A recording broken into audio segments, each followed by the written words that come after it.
Hi all, Brian here. Hopefully this works okay. Had some problems last night. So here we are looking at some new um, new picks for crypto and forex. Hoping to automate all this stuff in the next few days. It might take a couple of days to code from all my code found in the Python. I have a Python course, the analytics and the elite, of course. But let's start taking a look at what's been going on. Today, I didn't have time to go through this to make a separate video, but I will tell you the crypto market is up. Obviously, you can see it here. Waves is up. It was up 19% last night, this morning, 9:30 my time, so 6 hours ago. That's Eastern Standard Time.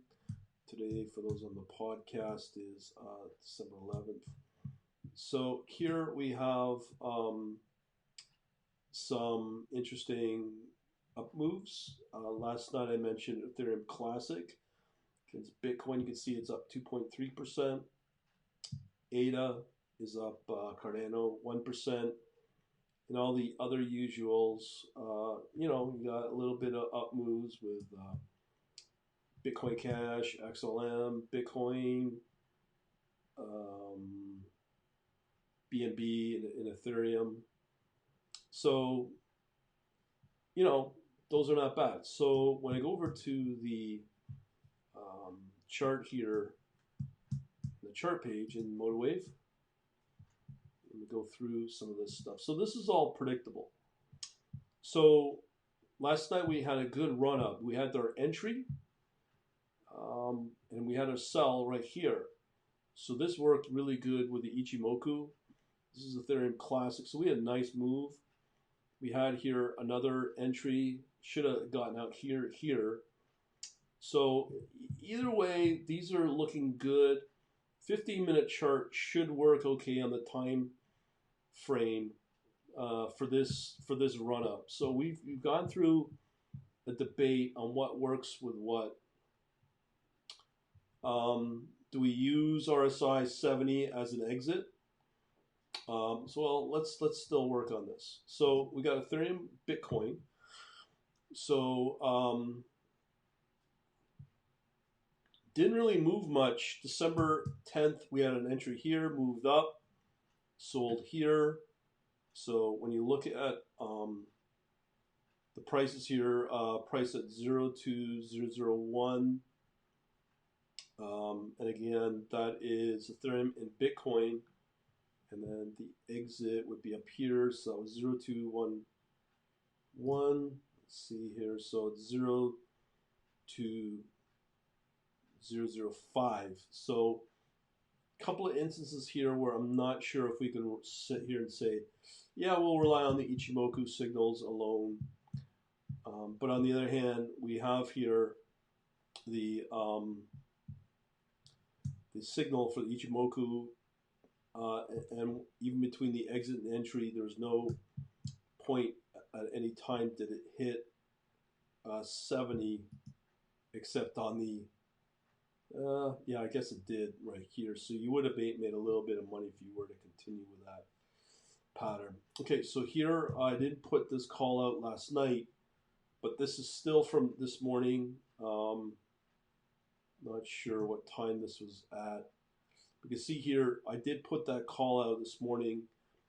XRP did make an entry. He was still waiting on the entry. But again, you look at the entry here, just still waiting for that RSI here. You can just see here what the RSI hit at 65. So this is part of the challenge.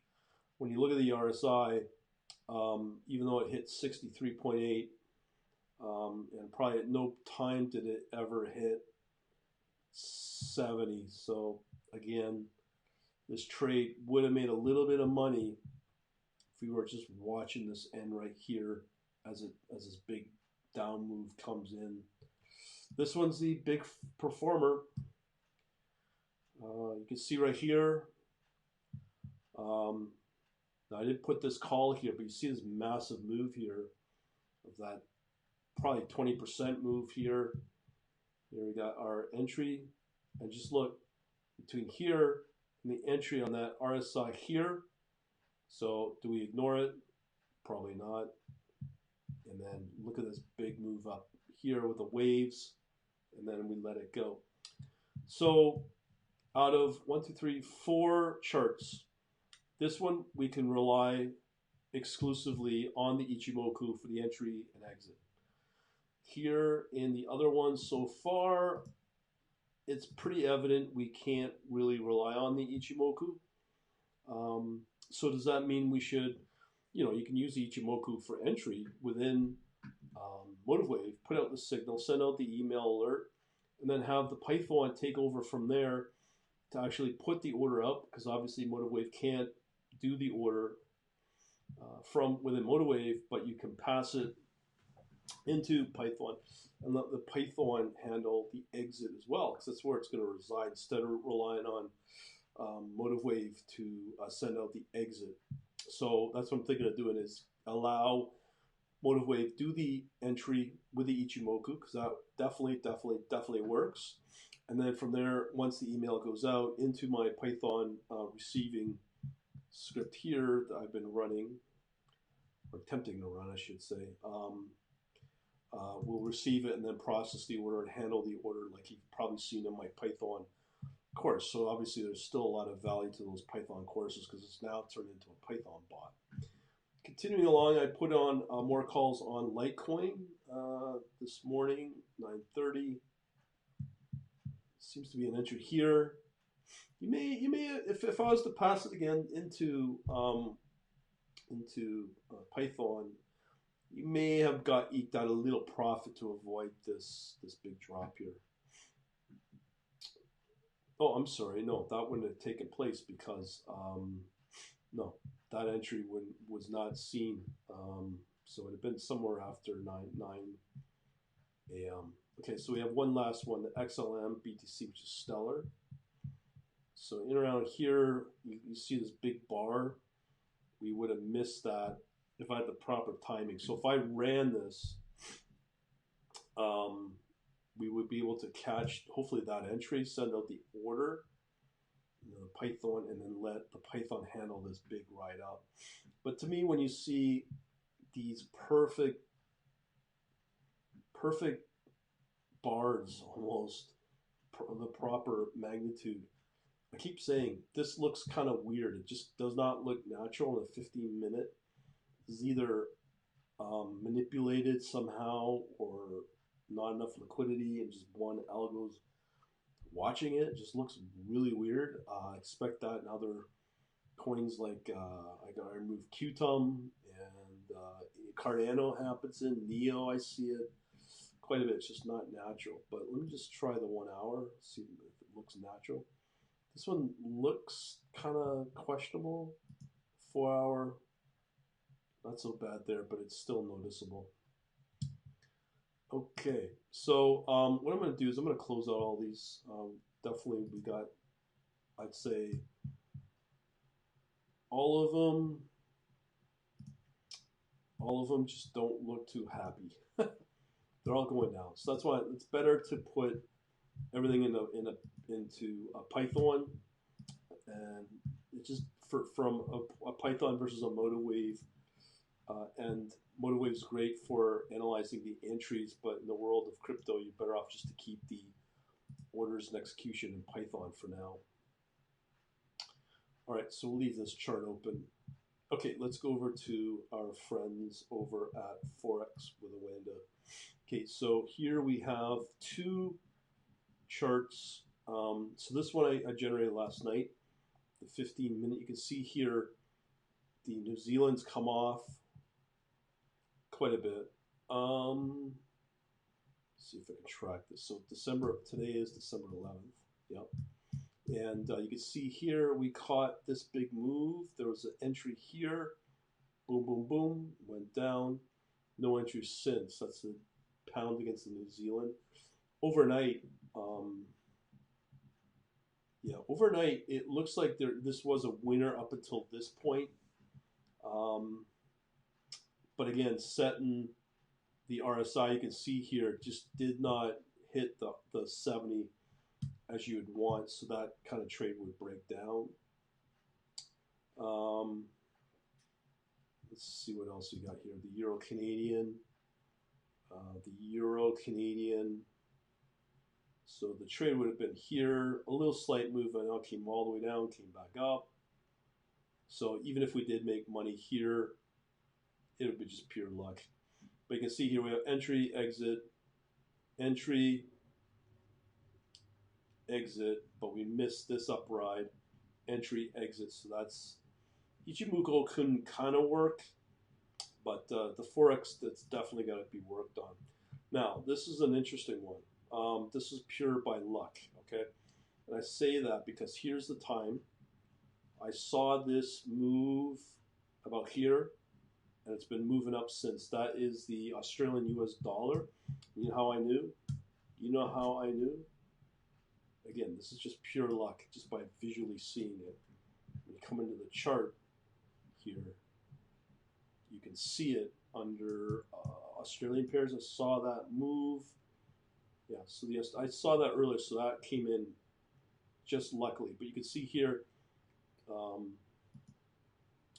just see here, we have the Australian Japanese yen moving pretty good too. So I'm going to leave that. Also, the Australian Swiss francs doing okay at 0.83, 0.87. So the Australian's been doing pretty good. Let me see here what else we got. Very, very small moves. The Australian US dollar is right now the big one. Just look under. Yeah, the US dollar is just dropping, it looks like. Okay, I'm not going to worry about. Well, let me pull up the British pound, the British pound pairs. So I'll put a new watch list in here because we are leading up into the British elections. So let me just pull up the British pound pairs here and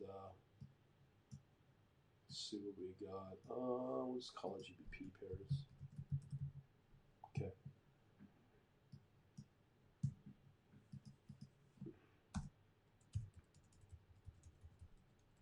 GBP pairs.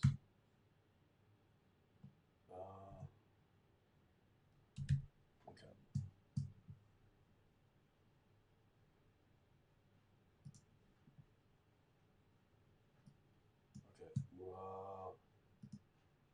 Should have done this one.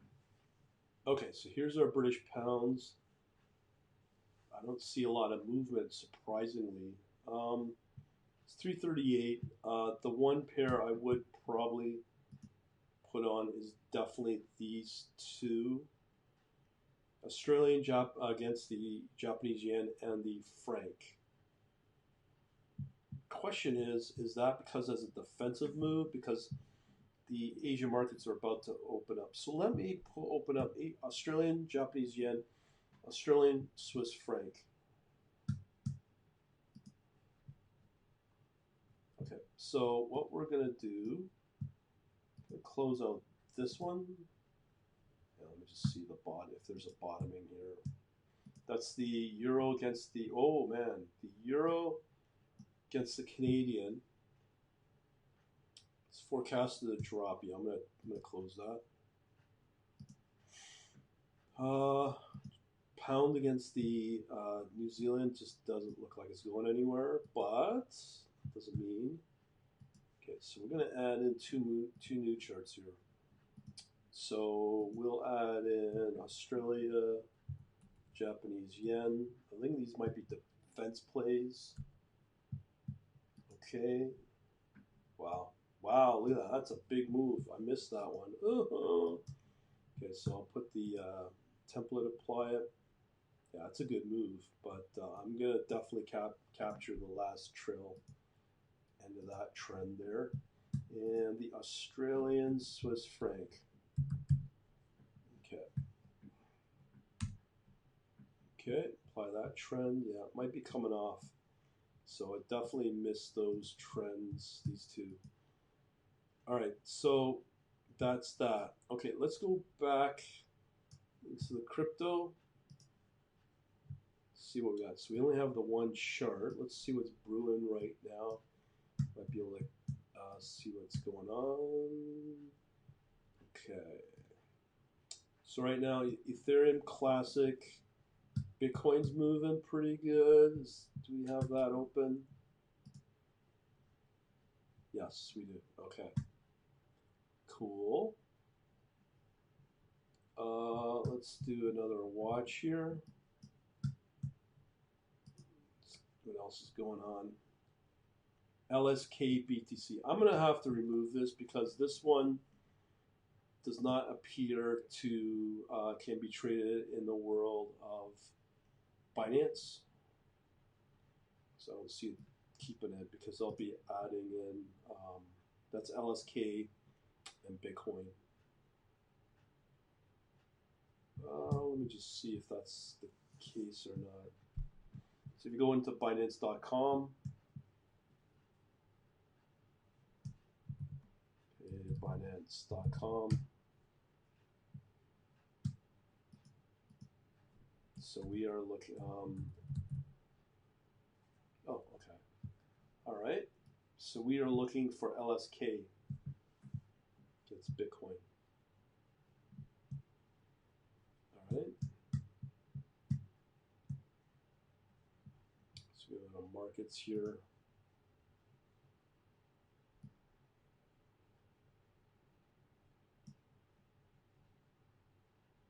Okay.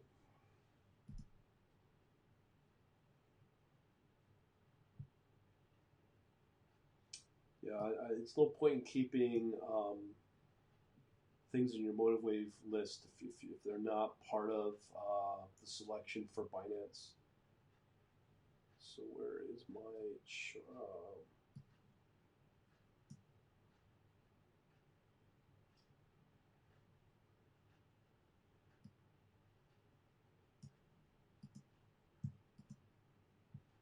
okay, how do I find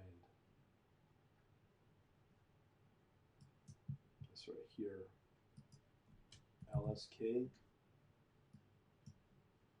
Oh, there might be something here. LSK list. Yes, it might actually exist. So if that LSK does exist, yes, so that's LSK. So no, we'll keep that available in Motive Wave. I thought that didn't exist. So we have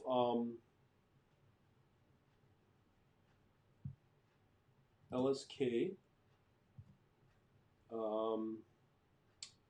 XLM, that's questionable, BNB, BCH. Okay, let's just see here. I'm going to do a scan, see if anything new comes up.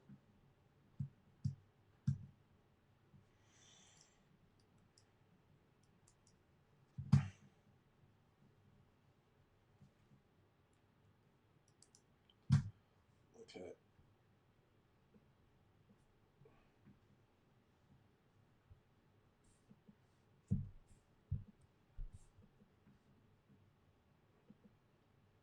Okay, so far, what do we have here?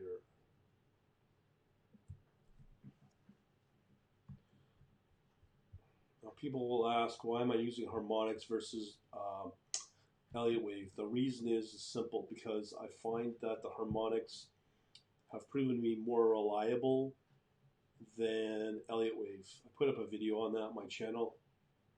So here, EOS, again, that's kind of like looking at a short. We already got this on the list. So when you look at the overall watch list, as I said, we've got LSK BTC. So in the charts,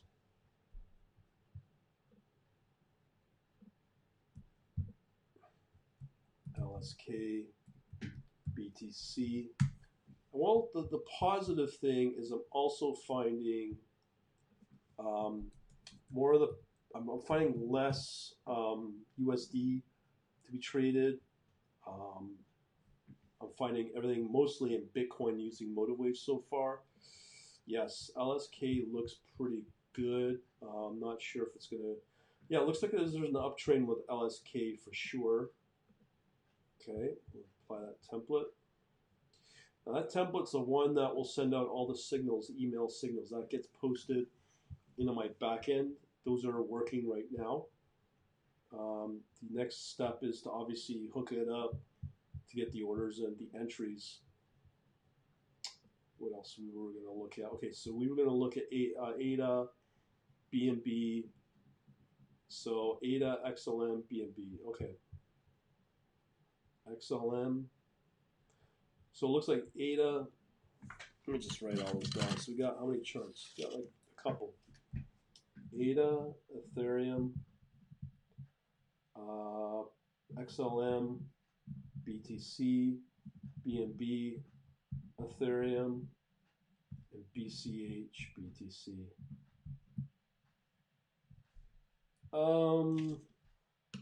Yeah, let's do those. So that's 4 new charts. Okay, let's do that. So I'm gonna add ADA. And again, these are all 15-minute. Yeah, those look kind of funny, those charts, but my philosophy is, hey, if I can still make money with it, what do I care? Next one we're doing is XLM. That's Stellar, and that's XLM BTC. XLM BTC. Okay. And each time, just so people on the podcast know, I am applying the template, wave template. That's the Ichi enter signal with exit signal, and just RSI for the visuals and just to track the overall flow. So we have BNB Ethereum, BNB Ethereum. Okay, we'll add that, and we'll do the same thing. Apply the chart, the template. Okay, and one last one, BCH and BTC. All right. So hopefully these will work for the next few hours. Okay. BNB. All right. Wow, that's a big, nice move. All right, so did I just apply that just in case? Okay, so let's check out this, what we've done. We've added 4 new charts. BCH, BTC, that looks good. Again, I don't know. I will really rely on these outlook on the Ichimoku. Looks okay. It might get flat. BNB Ethereum, that looks kind of solid. It may bounce back by the look of it. We also have the XLM BTC. Yeah, that may bounce back. ADA, they may drop. So let me close that. I don't like that. Let me just see how our LSK is doing. That looks still okay. And these, I don't know. That's flattening out. I'll get rid of that too. That may come back, but we'll just leave those. So we have left open is LSK BTC, XLM BTC, BNB Ethereum, and BCH BTC for the next few hours. And we'll leave it at that. Got questions, you know what to do, just ask away. And I'll terminate this for now. Thank you very much for the likes. If anyone else is still watching, you just see that's the case if you are. But I'll be working on the Python side for the orders. But the entries, I'm really happy with the Ichimoku. Just so you know, the Ichimoku I found works. To get this equivalent in Python, been asked about it, I did the research. I'm sure maybe something out there may exist. Is it done right or wrong? I don't know. But this one seems to work kind of nice. I've been playing with it for a week, and it looks really good. The only problem for crypto on the orders from the motorway site just can't be done. So yeah, I'm gonna put and send out the email alerts that I've been doing on the Python side, and then let the Python handle the Python. Oh, sorry, for the enter and exit that you've seen. Hopefully in the Python bots that I've built, and figure out a really good strategy for to exit. Okay, we shall talk to you later. Thanks for watching.